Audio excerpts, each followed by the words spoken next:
head of the renowned Gucci empire and one of Italy's most influential figures, was tragically shot 3 times while walking up the steps to his office.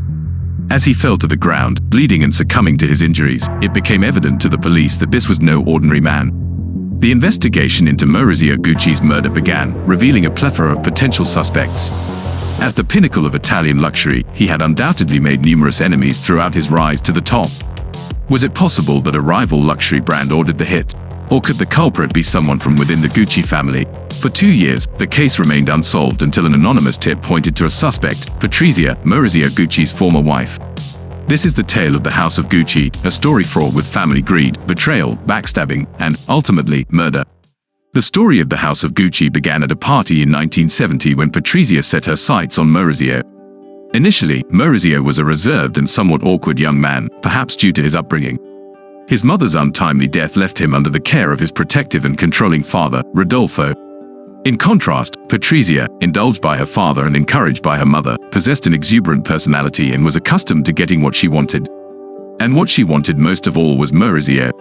Maurizio was not just an ordinary man, he was a Gucci, a name synonymous with prestige and recognition throughout Italy. The Gucci legacy originated in 1921 when Maurizio's grandfather, Guccio Gucci, established a small leather business in Florence. Inspired by his experiences working with luggage at London's esteemed Savoy Hotel, Guccio, with the assistance of his children, notably Rodolfo and Aldo, Maurizio's father and uncle, respectively, transformed the modest storefront into a global brand. Being a Gucci meant more than mere name recognition, it represented a world of wealth, power, and status that Patrizia desired ardently. She yearned for designer clothes, fast cars, luxurious homes, and, above all, money. In Patrizia's eyes, Maurizio was the key to unlocking all her aspirations with minimal effort. One might dismiss Patrizia as materialistic, but she herself believed that it was better to cry in a Rolls-Royce than to be content on a bicycle. Her childhood experiences, with her mother dressing her in fur coats and flamboyant attire, served to train her in the art of captivating wealthy men. It seemed that marrying into a higher social class was simply part of her family's modus operandi. As for Maurizio, he was already destined for wealth due to his Gucci lineage. However, the women of the Gucci family were forbidden from participating in the family business, regardless of their desires. This decree was the patriarch's final wish. Fortunately for Patrizia, she sought to become a Gucci in name and status, not merely a laborer for the brand. Thus, she set out to enchant and seduce Maurizio, but overcoming his Rodolfo's watchful eye proved to be the greatest challenge. Maurizio's father despised Patrizia from the start and saw through her manipulative plans of being a social climber. Prior to joining Gucci, Rodolfo pursued a career as an actor and experienced early success in Italian cinema. As a result, he had a clear understanding of true glamour, and Patrizia did not fit the bill. In Rodolfo's eyes, she was nothing but a fake, a gold digger, a low-class woman driven by greed, attempting to secure her place in the family fortune. However, Rodolfo may have played a role in Patrizia's development. Every summer, he sent Maurizio to New York to work under his uncle Aldo, ensuring that Maurizio familiarized himself with the family business. Perhaps Rodolfo pushed Maurizio too hard, leaving him with no time to socialize with women and unable to differentiate between genuine love and those who merely coveted his wealth. But Patrizia was not easily deterred. Despite Maurizio's father's resistance, she was determined to achieve her ambitions. Though small in stature, her dreams were very big, and she was willing to overcome any obstacle in her path. Her objective was to remove Maurizio from the influence of his father. To accomplish this, she invited him to spend a few days at her weekend house. Initially, his father refused, adamant that his son should have nothing to do with Patrizia. However, when Maurizio declined the invitation, Patrizia ridiculed him for allowing himself to be treated like a child, urging him to stand up for himself. Her manipulation played on Maurizio's insecurities, eventually persuading Rodolfo to allow Maurizio to spend just one day with her. However, that day extended into the night and the following morning. Infuriated by his son's defiance, Rodolfo took a drastic step. He kicked Maurizio out of the house and banished him from Gucci for good. With nowhere else to turn, Maurizio sought refuge with Patrizia.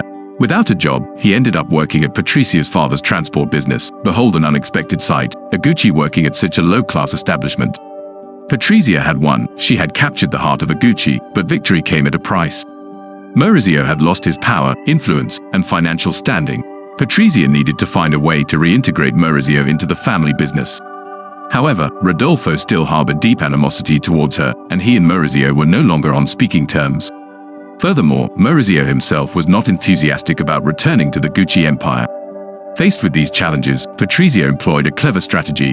Instead of attempting to reconcile with Maurizio's father, she circumvented him and approached Maurizio's uncle, Aldo Gucci. Aldo had been involved with Gucci since his youth, while his other siblings explored different paths before returning to the family business. Through dedication and hard work, Aldo rose through the ranks from being a delivery boy to becoming the decision-maker, solidifying his position as the brains behind Gucci. When Italy faced global sanctions following its invasion of Ethiopia, Aldo traveled across Europe, seeking business opportunities. His philosophy was simple: if the world didn't come to Gucci, Gucci would go to the world. Additionally, he spearheaded Gucci's expansion in America, successfully establishing the brand's first store there in 1953.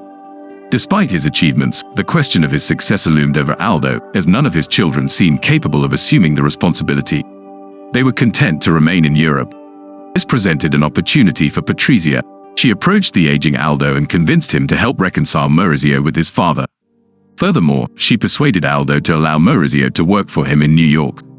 Maurizio agreed, and they moved to New York, where he once again became a Gucci. Finally, Patrizia achieved her goal: she became an official Gucci. This move proved to be a stroke of genius, and Patrizia's time in New York was filled with opulence. She indulged in chauffeured cars, luxurious stays at the St. Regis Hotel, thousands of dollars spent on flowers each month, and even convinced Rodolfo, the man who despised her, to purchase lavish penthouse apartments in New York. Patrizia possessed a remarkable talent for obtaining what she desired. She shed her glamorous exterior, revealing herself to be an intelligent woman capable of making calculated moves. In another universe, she could have been the one destined to lead the Gucci empire, rather than Maurizio. However, her greatest triumph came after Rodolfo's death in 1983.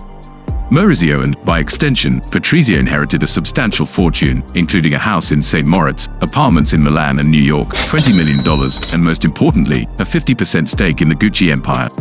However, trouble loomed on the horizon. Maurizio's newfound position of power went to his head. With grand ambitions for Gucci's future, he aimed to evolve the brand to align with the changing world. Unfortunately, his 50% ownership did not grant him full control. The other 50% belonged to Aldo and his 3 children. As Gucci was already highly profitable, they were resistant to Maurizio's bold vision. Yet, the naive Maurizio had transformed into a ruthless figure, following in his wife Patrizia's footsteps. He was determined not to let his own family hinder his plans. If Maurizio wanted to achieve his goals, he understood that he would have to take extreme measures. His plan involved removing Aldo from power, a task that required convincing one of his cousins to assist him.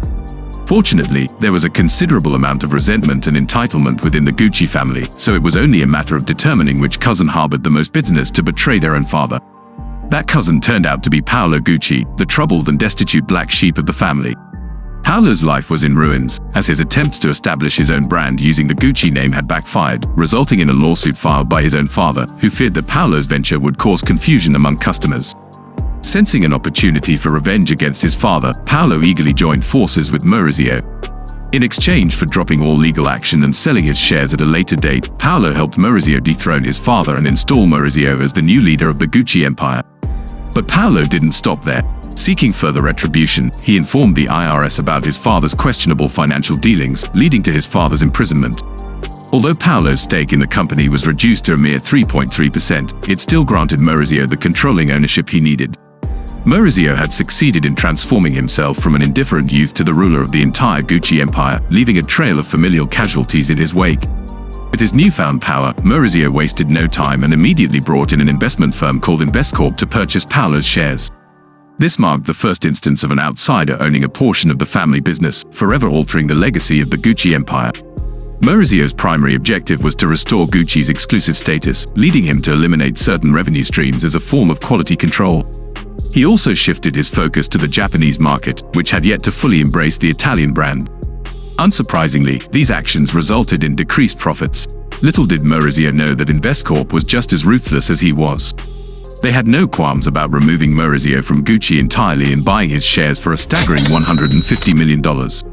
In an instant, Gucci transformed from a family-run business into a corporate entity. Maurizio's downfall had only just begun, as his family members were systematically ousted from the Gucci empire, one by one, without a hint of remorse. Patricia, Maurizio's wife who initiated the chain of events, was not exempt from his fury.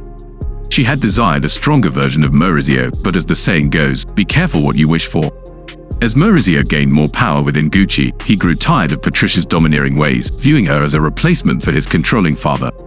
In 1985, Maurizio deceitfully left Patricia during what was supposed to be a brief business trip, signaling the end of their marriage. He lacked the decency to inform her himself and instead relied on a mutual friend to break the news. Following the divorce, Patricia was left alone, surviving on a substantial alimony.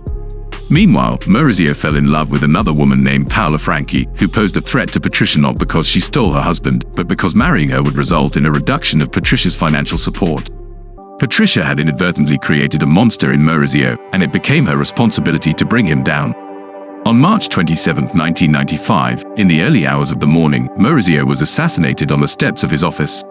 Shortly after his ex-husband's death, Patricia reclaimed his apartment and evicted Paola and her son, who had been living there. For 2 years, the case remained unsolved, with the police attributing it to corporate rivalry or a failed business deal. Eventually, an anonymous tip led investigators to Patricia. During the 5-month trial that followed, Patricia exclusively adorned herself in Gucci attire as the shocking details of her plot emerged. It was revealed that she had hired a hitman to eliminate her ex-husband. When questioned by reporters about why she hadn't carried out the act herself, Patricia claimed her poor eyesight prevented her from doing so accurately, or better yet, she didn't want to miss. In 1998, Patricia was found guilty and sentenced to 29 years in prison. Although offered parole in 2011, Patricia declined, stating that she had never worked in her entire life and had no intention of starting now. After spending 26 years behind bars, she was finally released at the age of 67 in 2016. Unfazed by her time in prison, Patricia proclaimed herself to still be a Gucci, considering herself the epitome of the family's essence. Are you fascinated by the gripping tale of Maurizio and the Gucci empire? If so, join us on Investor Web, where we delve into captivating stories of business intrigues. Subscribe to our channel now to stay updated.